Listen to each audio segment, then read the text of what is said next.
What's up everybody? Welcome back to my channel. If you are new, hey, I'm Sydney. Every single Thursday I sit down and I talk about the craziest true crime in every single state, the one that stuck out to me the most. So if you like true crime, you should subscribe. I'm so sorry that I forgot Kentucky. Today's video is Kentucky, and last week I posted Louisiana, and I think it was just because I was really excited for Louisiana's video. I'm so sorry. I had the Kentucky video with all of like my research and everything done, but I also had Louisiana, and I think since Louisiana was at the top, I don't know why. Either way, I'm so sorry. For all the people that live in Kentucky, I'm so sorry. But today's video is Kentucky, and then since I've already done Louisiana, then next week we will start the M's. So I'm so sorry that I got off track. That was the one thing that I hope would not happen with the series, but it happened. Also, today it is snowing. I have been snowed in for like 2 days, and it's supposed to snow for the rest of the week. And if y'all know me, I live in Louisiana, and that literally doesn't happen at all. So it's fine, but I don't have to go to work at all this week. So I am filming, doing everything that I need to do. We're doing a winter background today. Today's video, a little bit different. It still sucks. The people that do it still suck, but it's a little bit different because it's not something that has been done before. It's not like a family murder. It's not super graphic. There is like 2 or 3 graphic parts in it, but this guy sucks. And I think because of how many people that he did kill makes him worse than Ted Bundy. One thing that I hate about the most famous serial killers is that Ted Bundy's always number 1. Y'all, Ted Bundy was not that great of a killer, okay? Just, that's a whole different story. I'm not gonna get into it. This guy sucks, okay? And he's killed a bunch of people. So if you haven't ever heard of him, get ready. Today's story focuses on Donald Harvey. He basically killed a lot of people by being a nurse, which you would think nurses are supposed to help you like not die. So today's video we will be focusing on Donald Harvey of Ohio, then Kentucky, then Ohio again. Mainly the story bases off in Kentucky. So on April 15th, 1952, Donald Harvey was born in Cincinnati, Ohio. But shortly after he was born, his family decided to move to Boonville, Kentucky. The family was kind of poor, but they did live in the Appalachian Mountains whenever they first moved to Kentucky. This is where the alleged sexual abuse of his uncle and then a neighbor had sexually abused Donald at the young age, just around the age of 4. And then also when it says in his kid life, when it came to school and everything, he was very, very, very smart, and he was very isolated from the other kids and kind of wanted to be around the adults. He never wanted to go play at recess or anything. The teachers described him as very smart, but the kids described him as unapproachable. He would have more intellectual conversations with adults, and he didn't really fit in with the other kids because he was more advanced in his age group when it came to how intelligent he was. So since Donald was very smart, he dropped out of high school at the age of 16, and this is where he got his GED or diploma, one or the other, at a correspondence school in Chicago. In 1970, Donald's grandfather was sick at the Marymount Hospital, and he started to visit him a lot, weekly, almost daily. And this is where the hospital saw that he was a regular visitor, and they asked him if he would like to be a nurse's aide, if he would like a job there. Since he was unemployed at the time, he accepted the job and started very quickly, almost immediately after his initial questioning if he wanted to get the job. And this is where the story starts taking place because he was alone often with the patients. His job was primarily giving the medications, inserting catheters, just doing everything that the nurses needed him to do. He wasn't working directly for doctors. He was basically like an assistant to a nurse. So this is where the story kind of takes a turn. On May 30th, 1970, there was a stroke victim named Logan Evans that was in the hospital, and of course Donald was his nurse's aide. He took care of this patient, and after only 2 weeks of being employed at this hospital, this patient rubbed his feces all over Donald, and it angered him so much. I mean, obviously it would anger anybody, but you know what you're getting into. Most of the patients that he worked with were older patients or patients that were very terminally ill, but since this patient rubbed feces all over Donald, it angered him so much that he smothered him with a pillow, and the patient passed away. No one at the hospital was suspicious of Donald in any way because, for one, people die at the hospital all the time, and also the patients that Donald was taking care of were either very old, in poor health, or kind of on their last limbs anyways. Over the course of the next 10 months, he killed up to about 15 different patients with different ways. He would give them faulty oxygen tanks or remove any kind of oxygen away from the patient. He smothered pillows on top of patients' faces where they couldn't breathe. After all of this, he changed his method of killing to cyanide or arsenic or rat poison, and he would put this in the patient's food or juice or pies or anything that the patient was being fed so that they could kill him slowly. And if any of the patients really upset him, he would insert a wire hanger instead of the catheter, and which would obviously kill them, or at least give them a lot of injuries. Donald was actually struggling with depression and had a lot of thoughts of committing suicide. He was involved with 2 different relationships. One was with James Peluso that he was on and off with for about 15 years. Another relationship was a man named Vernon Midden who helped Donald find new ways of killing people, but it was totally on accident. Vernon was an undertaker, and he would explain to Donald how the body reacts to different types of trauma. Donald took this into consideration as different ways to kill his patients, so he was helped without actually meaning to be helped. This relationship slowly started to fade apart, and Donald had really weird fantasies of embalming Vernon while he was still alive, which, awful. It gave Donald a different way of thinking of how his murders could continue. He believed that instead of just his patients, he could go further as to killing family and friends, and maybe friends of lovers and the lovers themselves. This guy was sick. So since Donald's patients were all very sick, he continued killing his elderly patients and explained them as mercy killings. He was having thoughts of committing suicide, but this is whenever Donald actually had his first attempt of committing suicide. On March 31st, 1971 is whenever Donald tried setting a old vacant apartment in his apartment building on fire while he was in it. So of course, since this is like arson, the police arrested him but just gave him a $50 fine. Later that year, he tried to kill himself again by drinking a whole bottle of NyQuil. Was arrested at around the same time because police had a reasonable suspicion of burglary that he had in his own apartment building. And whenever he was arrested, he was very drunk at the time and bragged to police about the 15 people that he had killed working at the hospital. But whenever he was being arrested, police thought this was weird. He's drunk, he's out of his mind. I don't think that this actually happened, and they didn't believe him. There wasn't any evidence to back up these claims because police didn't further any investigation of what he was saying. Donald decided he wanted a fresh start and he wanted to leave Kentucky, so he decided he was going to go enlist in the Air Force. He was honorably discharged because he tried to commit suicide twice. This is his 4th failed attempt at suicide, which is very sad. After he returned home, he tried to kill himself again for the 5th time and was unsuccessful again.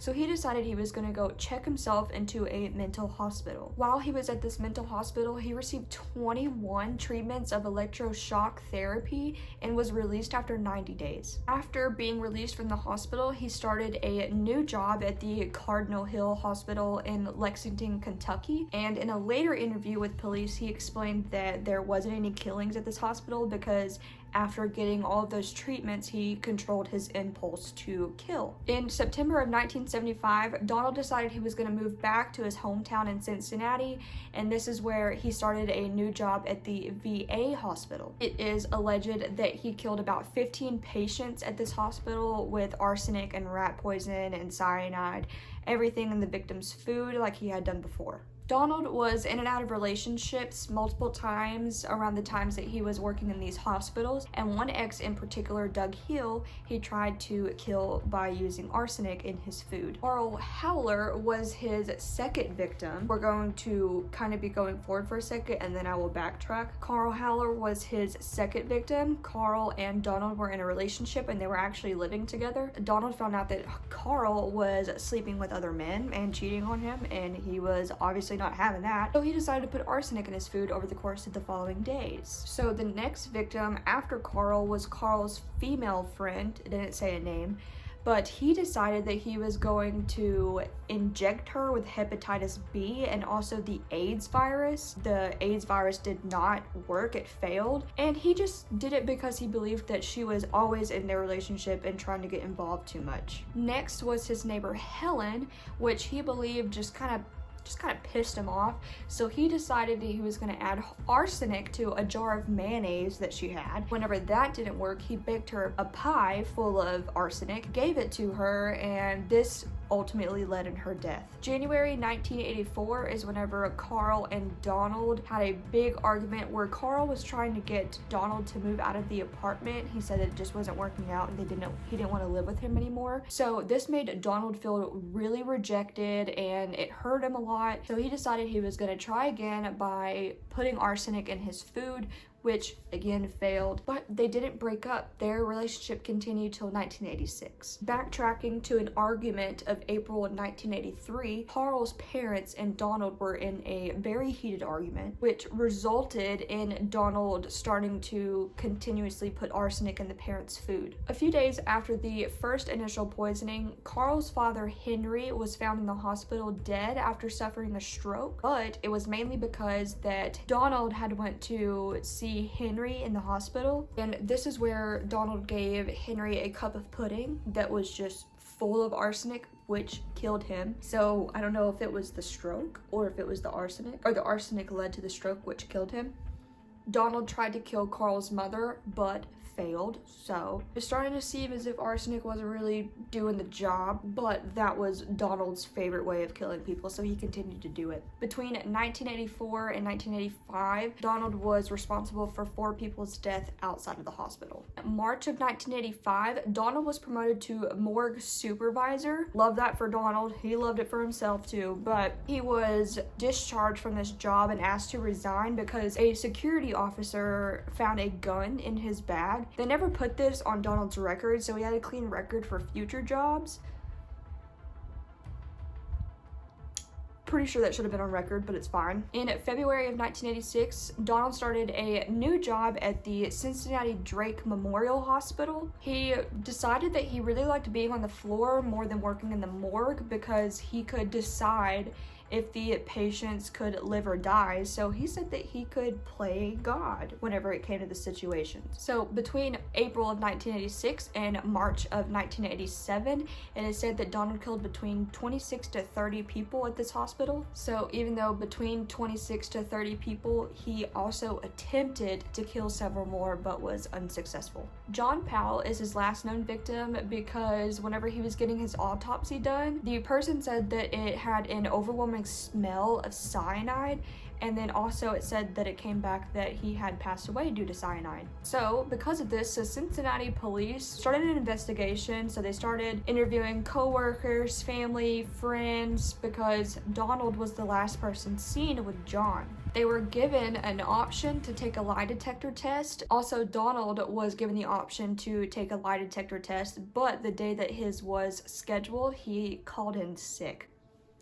So, because of Donald being the last person John was with, investigators started pointing the finger towards Donald because other co-workers were calling him the Angel of Death because every single person that he kind of took care of started to pass away. He was at their bedside whenever they died. And also, the patient's death doubled after Donald started working at the hospital. At Donald's apartment, police found enough incriminating evidence to arrest him for the death of John Powell, which he was given the first-degree murder charge. Donald pled not guilty due to reasons of insanity and was also held on a $200,000 bond. I think the reason why he decided to plead not guilty is because it showed, like, he could prove that he was in a mental hospital before. Donald ended up being very screwed because Donald kept a diary. In this diary, he explained all of the killings and the victims' names or what had happened that day and who he had killed that day.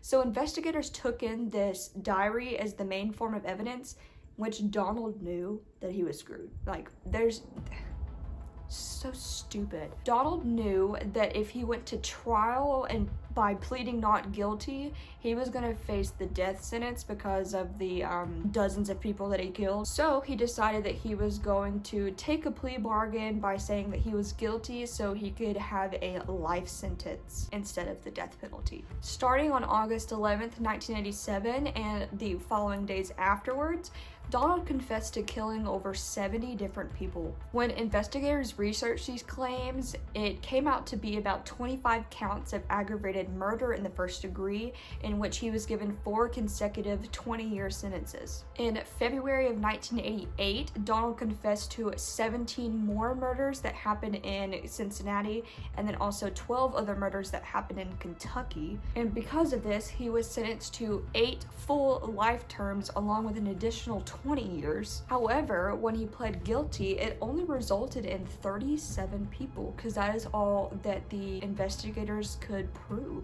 When Donald had an interview, he explained that the reason why for these murders is that he liked being in control. He was able to play God and who got to live and who got to die. When asked how he wasn't caught for so long, Donald explained that the doctors were so overworked that they just didn't know he was passing away, and also he blamed the doctors for giving him patients that angered him. Because of this, he showed little to no remorse at all for all of these killings and was incarcerated in the Southern Ohio Correctional Facility, where he was eligible for parole in 2097. It also said 2043, but I'm pretty sure it's 2097. There's 2. There's 2043 and 2097. Either way, at 8 consecutive life sentences along with an additional 20 along with 4 20-year sentences, so it had to be way longer. It doesn't even matter what year it is because he died in March 30th, 2017 at the age of 64 due to blunt force trauma to the head when a group of prisoners had beaten him to death in his prison cell. So for almost 20 years, 17 to be exact, this guy got away with 37 to 80 different murders. He was charged with 37, so that's the lowest number. 37 people. But because investigators couldn't really find the rest, he claims that it was 80. I believe it was 80. I believe even more. I don't know. This guy sucks. Either way, he truly believed that he was being empathetic to these patients because they were sick or old, but he says he's being empathetic, but there was also times that he killed patients out of anger. Donald's mother, Goldie Harvey, explained in a 1987 interview that her son grew up in a loving home and he was a very good boy. Goldie, quit lying to yourself, okay? I know that mothers really want to be like, no, that's my son, that's my good boy. He's really sweet. He never hurt a fly. It's like, he heard a lot of flies, okay? A lot of flies plus some people. In 1991, Donald had an interview with a reporter, and whenever he was asked, why did you do this? Like, what gave you the right? Donald basically explained that he was controlled for 18 years of his life. So after the 18 years, he was able to decide and control his own life, which made him ultimately control other people's lives. He also explained that after the first 15 victims that he killed, he kind of made up this, I'm the judge, I'm the prosecutor, I'm the jury, so I'm also God. He just liked having the opportunity to decide whether if people lived or died. That's so messed up. In 2001, the Associated Press came out with a article basically explaining who the worst serial killers were in the United States, and Donald Harvey was number 1 before John Wayne Gacy. So people at this time really believed that Homeboy was awful and worse than John Wayne Gacy. For almost 2 decades long, working in a hospital, it's like a perfect crime, you know? People die in hospitals all the time, and I feel bad saying this, but especially old people or people that are like really sick. I mean, he got away with for almost 20 years. How? I get why they call him the Angel of Death now. He liked playing God. People were saying the Angel of Death because anytime he came around, a patient would die. That's such a bad nickname to have. Like, are you proud of yourself? I'm done.